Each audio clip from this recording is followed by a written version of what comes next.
You have an investment that has gone up in value and you want to sell it. What is your federal tax liability? Stay tuned to find out more.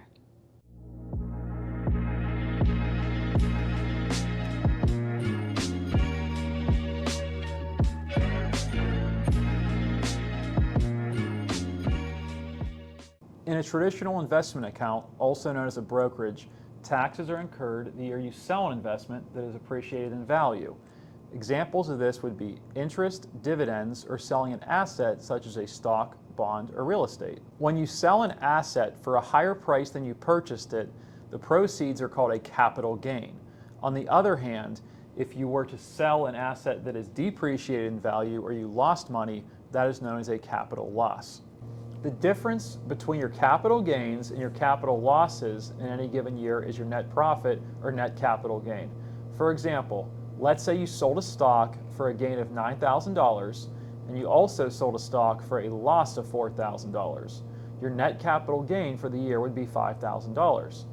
An investment that you sell for a profit that was purchased more than 1 year ago is called a long-term capital gain. Now these gains are taxed at more favorable rates compared to an investment that's held less than 1 year, which is taxed at your ordinary income rate, also known as a short-term capital gain. The illustration on your screen details 2024 U.S. federal tax rates and capital gains rates.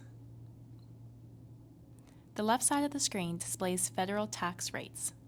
They start at 12% and escalate up to 37% depending on your level of income. The chart on the right side of the page displays the long-term capital gains rates, which are investments that are sold for a profit that were held for at least 1 year or more. Now the escalator here is a lot smaller. It starts at 0%, and that would be for the majority of families in the United States with their income level.